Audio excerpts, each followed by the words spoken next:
नमस्कार साथियों, स्वागत है आप सबों का रामा क्लासेस में। अभी हम जानने वाले हैं प्रागैतिहासिक काल को, और ये हमने एनसीईआरटी से शॉर्ट बनाया है, इसका शॉर्ट्स। और ये शॉर्ट्स आपके लिए आने वाले एसएससी की जितनी भी परीक्षाएं होती है, जीडी हो, सीजीएल हो या फिर उस प्रकार के जो भी हो, उनके लिए, आरआरबी की जो परीक्षाएं होती हैं उनके लिए, इसके अलावा बहुत सारे प्रकार के जो प्रतियोगी परीक्षा होते हैं उनके लिए बहुत ही उपयोगी है।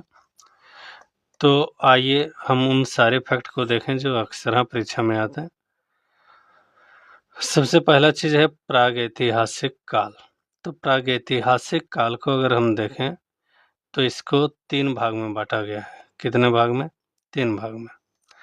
3 भाग में क्या बांटा गया? इतिहास को 3 भाग में बांटा गया। उसके बाद प्रागैतिहासिक काल। प्रागैतिहासिक काल जो है वो पाषाण काल में बट गया। पाषाण काल भी जो है सो 3 भाग में, पूरा पाषाण काल, मध्य पाषाण काल और नवपाषाण काल। और उसके बाद यहाँ से हम देखते हैं वो टेबल के अलावा, तो सबसे पहले इतिहास से देखते हैं। इतिहास क्या है? तो अतीत का अध्ययन करना इतिहास कहलाता है। इतिहास के जनक, फादर ऑफ हिस्ट्री, हेराडोटस को कहते हैं। किसको कहते हैं? हेराडोटस को। मानव जाति का पालना जो है अफ्रीका महादेश को कहा जाता है। किस महादेश को कहा जाता है? अफ्रीका महादेश को। लेकिन वही सभ्यता का अगर पालना हो जाए तो सभ्यता का पालना किसको कहा जाएगा? तो एशिया महादेश को कहा जाता है। सभ्यता का पालना एशिया महादेश को। मानव जाति का पालना मतलब सबसे पहले अफ्रीका में शुरू हुआ मानव जाति का शुरू कहानी। लेकिन उसके बाद एशिया जो है, एशिया में सबसे ज़्यादा सभ्यता के रूप में विकसित हुआ। आप लोग जानते होंगे सिंधु घाटी सभ्यता, मिस्र की सभ्यता, दजला फरात की सभ्यता। तो ये सारी सभ्यता कहाँ पर विकसित हुई? मिस्र वाली अगर हम देखें तो अफ्रीका महादेश में, लेकिन ज़्यादा से ज़्यादा एशिया महादेश में हो। इतिहास को 3 खंडों में बांटते हैं हम लोग। इतिहास को कितने खंडों में? 3 खंडों में। ये प्राचीन इतिहास को 3 खंडों में बांट रहे हैं, जिसमें पहला जो खंड है वो है प्रागैतिहासिक काल। और इसमें हम लोग इस आज के वीडियो में सिर्फ और सिर्फ प्रागैतिहासिक काल को ही जानेंगे। तो इतिहास का वह समय जिसमें मानव लिखना पढ़ना नहीं जानता था। इसकी जानकारी सिर्फ और सिर्फ पुरातात्विक साक्ष्य से मिलता है। किससे मिलते? पुरातात्विक साक्ष्य। पुरातात्विक साक्ष्य का मतलब जो भी खंडहर ये सब हैं या फिर कहीं चावल के दाने ये सब पड़े हैं लाखों साल पहले, हजारों साल पहले वाले, उनसे। और इसके अंतर्गत पाषाण काल को रखते हैं। क्या रखते हैं? प्रागैतिहासिक काल के अंतर्गत पाषाण काल। पाषाण काल जब मानव पत्थरों, औजारों और हथियार का प्रयोग करते थे। पत्थर का औजारों और हथियार प्रयोग करते थे, उसी को पाषाण काल बोला गया। भारत में सर्वप्रथम 1863 ईस्वी में राकेश खुसफुट ने पाषाणकालीन सभ्यता की खोज की। कब? 1863 ईस्वी में। भारतीय पुरातत्व का पिता अगर देखें तो सर अलेक्जेंडर कनिंघम है।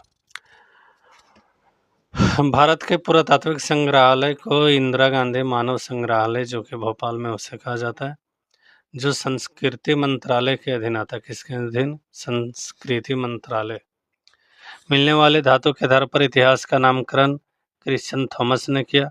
और इन्होंने क्या नाम रख दिया इसका? तो इसका नाम रख दिया पाषाण काल। पाषाण काल मतलब जब पत्थरों का युग था। पाषाण काल। पाषाण काल का मतलब जब पत्थरों का युग था, जब सारे औजार ये सब किससे बनाए जाते थे? पत्थर से बनाए जाते थे। तो पाषाण काल को भी 3 भाग में बांटा गया। पाषाण काल को कितने भाग में? 3 भाग। पहला जो भाग है वो है पूरा पाषाण काल। पहला भाग पूरा पाषाण काल। कब से कब तक? तो 20 लाख ईस्वी पूर्व से 12,000 ईस्वी पूर्व तक। इतिहास में अगर देखें तो प्रारंभिक समय था। इसमें जो मानव हुए उसको आदि मानव कहा गया। मानव खानाबदोश थे, खाद्य संग्राहक, मतलब जानवरों की भांति वो पेट भरना जानते थे सिर्फ। किसके भांति? जानवरों के भांति। लेकिन इस काल में मानव समाज की जो सबसे बड़ी उपलब्धि रही वो है आग की खोज। क्वेश्चन यहीं से आता है, आग की खोज किस काल में हुआ? तो आग रखना है, आग की खोज किस काल में? तो पूरा पाषाण काल में। पूरा पाषाण आके खोज किस काल में, तो पूरा पाषाण काल में। तो इस समय मानव पत्थर के बड़े-बड़े औजारों का इस्तेमाल शिकार करने के लिए करते थे और इसी समय मानव ने चित्रकारी करना भी प्रारंभ किया। क्या प्रारंभ किया? चित्रकारी करना। भीमबेटका के गुफाओं में पूरा पाषाण काल के चित्र देखने को मिलते हैं और ये भीमबेटका कहाँ है? तो मध्य प्रदेश के अब्दुल्लागंज जगह का नाम है, जो कि रायसेन जिला में पड़ता है। दूसरा हम लोग जानेंगे मध्य पाषाण काल। दूसरा क्या है? मध्य पाषाण काल। मध्य पाषाण काल, ये मध्य पाषाण काल जो इसका पीरियड है तो 12,000 ईस्वी पूर्व से लेकर 10,000 ईस्वी पूर्व तक, वो 20 लाख से 12,000 तक पूरा पाषाण काल। इसके बारे में सर्वप्रथम जो जानकारी दिया तो कार्लाइल ने दिया था 1867 ईस्वी में। पूरा पाषाण काल के बाद का ये था, इसमें हथियार छोटे आकार के थे, इसलिए इसको माइक्रोलिथ बोला गया। क्या बोला गया? माइक्रोलिथ। इस समय मानव के सबसे बड़े कार्य जो थे अंत्येष्टि, अंतिम संस्कार का कार्यक्रम था। इससे पहले अंतिम संस्कार नहीं होता था, लेकिन जैसे मध्य पाषाण काल में आए तो अंतिम संस्कार होने लगा। इसी काल में कश्मीर में बुर्ज होम से मानव के साथ कुत्ता को भी दफनाने का साक्ष्य मिला है। तो क्वेश्चन यहाँ भी इम्पोर्टेंट बनेगा, बुर्ज होम से क्या मिले हैं? तो मानव के साथ कुत्ता को दफनाने का साक्ष्य मिला है।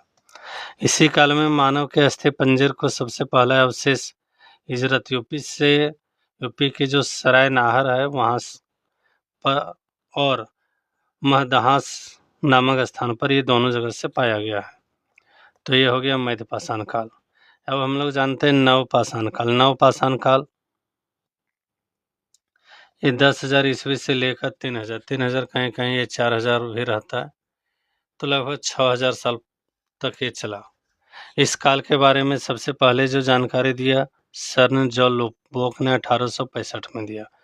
अस्थायी आवास बना लिया था, साथ ही साथ कृषि और पशुपालन शुरू कर दिए थे। पहिया और घड़ा का भी आविष्कार हो गया था। कर्नाटक के संगनकल्लू वहाँ से राख के टिल्ले भी प्राप्त हुए, जो खाना बनाने के बाद राख फेंका जाता है। पशुपालन का साक्ष्य आदमगढ़ ये कहाँ पर है? एमपी में है, और बागौर राजस्थान में है। मानव के द्वारा जो पहला पाला गया पशु था वो कुत्ता था। क्या था? कुत्ता। साथ ही साथ मैं आपको बता दूं कि आप हमारे यूट्यूब के साथ साथ फेसबुक का जो पेज है उसको भी फॉलो कर सकते हैं। उसका भी हैंडल रामा क्लासेस 01 ही है। आप रामा क्लासेस के नाम पर सर्च कर सकते हैं, आ जाएगा। अब यहाँ कुछ नोट्स है जिसको याद रखना है।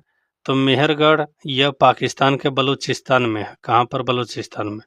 यहाँ से सर्वप्रथम 7,000 ईस्वी पूर्व सुलेमान और किरथर पहाड़ियाँ, तो सुलेमान और किरथर पहाड़ियाँ के बीच ही कृषि के साक्ष्य मिले हैं। और उसमें क्या मिला है? तो जौ और गेहूँ। ये जौ है, ये क्या है? जौ। कृषि में जो सबसे पहला चीज जो उत्पादन शुरू हुआ जौ और गेहूं का हुआ, कहाँ पर? तो पाकिस्तान के बलूचिस्तान प्रांत जो है वहाँ पर सुलेमान और किरथर पहाड़ियों के बीच में। दूसरा बुर्ज होम, तो हम बताए थे कश्मीर के बारे में, कश्मीर में स्थित है। यहाँ गर्तावास का भी प्रमाण मिलता है। यहाँ से मालिक के साथ कुत्ते दफनाने के भी साक्ष्य मिले। कहाँ पर? बुर्ज होम में। दूसरा है गुफकराल, यहाँ से मृदभांड जिसको हम लोग घड़ा कहते हैं वो प्रमाण मिला है। कोल्डेहवा जो उत्तर प्रदेश का बेलन घाटी है, यहाँ पर चावल का प्राचीनतम साक्ष्य 6,000 ईस्वी पूर्व में चावल का साक्ष्य 6,000 ईस्वी पूर्व का चावल का साक्ष्य मिला है। चिरांद ये बिहार के सारण जिले में है। यहाँ पर प्रचुर मात्रा में हड्डी के उपकरण मिले। किसका उपकरण? हड्डी के। लहुरा देव जो है प्राचीन चावल के साक्ष्य 9,000 से 7,000 के बीच में वहां से प्राप्त हुआ है। दमदमा है, तो दमदमा में एक ही कब्र से 3 मानव कंकाल मिले। इसका मतलब अपने जो रिश्तेदार होते थे उसको साथ ही दफना दिया जाता होगा। अब उसके बाद हम लोग जानते हैं थोड़ा सा ताम्र पाषाण काल के बारे में। ताम्र पाषाण काल या पाषाण काल का अंतिम समय था और तांबे की खोज हुई थी, जिससे औद्योगिकरण शुरू हुआ। क्या शुरू हुआ? औद्योगिकरण। इसी औद्योगिकरण का विकसित रूप सिंधु सभ्यता हम लोग को देखने को मिलता है। सिंधु सभ्यता काल है हड़प्पा सभ्यता कालीन सिंधु घाटी सभ्यता। ताम्रपाषाण में लोग मुख्यतः ग्रामीण समुदाय बनाकर रहते थे। यहार और गिलुंद पूरा स्थल जो कि राजस्थान के बनास घाटी में है, ये ताम्रपाषाण बस्तियां हैं। यहार का प्राचीनतम नाम ताम्रवती था। ताम्रवती इसलिए क्योंकि तांबा वहां से मिलते थे। बिहार के सुनेवार, सोनपुर, ताराडी, पूर्वी उत्तर प्रदेश में खैराडी और नरहन ये ताम्रपाषाण कालीन है। महिषदल पश्चिम बंगाल में ताम्रपाषाण बस्तियां हैं। नवदा टोली जो कि मध्य प्रदेश में महत्वपूर्ण ताम्रपाषाण पूरा स्थल है, जिसके उत्खनन एच.डी. संकालिया ने किया था। किसने किया था? एच.डी. संकालिया ने।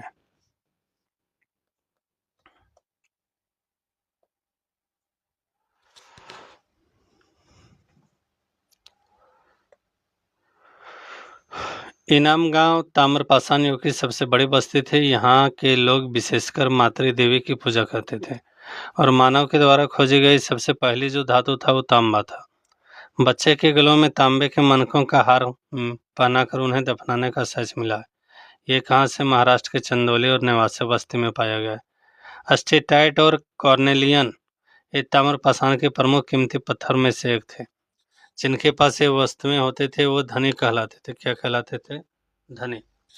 चित्रित मृदभांड सबसे पहले ताम्रपाषाण युग में ही शुरू हुआ है।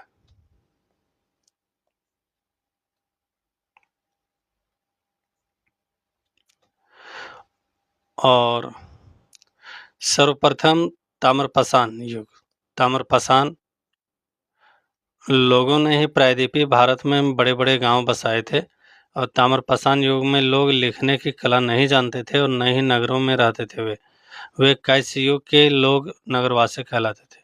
और उसके बाद तांबा के बाद आ गया कांसा का युग। किसका युग? कांसा। तो कांस्य युग में जो है सो लोग नगरवासी हो गए। सबसे बड़ी ताम्र उपकरण मध्य प्रदेश के गुंगेरिया से प्राप्त हुआ है। कहाँ से? मध्य प्रदेश के गुंगेरिया से। तो इसी के साथ आज का ये प्रागैतिहासिक काल का इतिहास समाप्त होता है। उम्मीद है आप सबों के लिए उपयोगी साबित होंगे। धन्यवाद।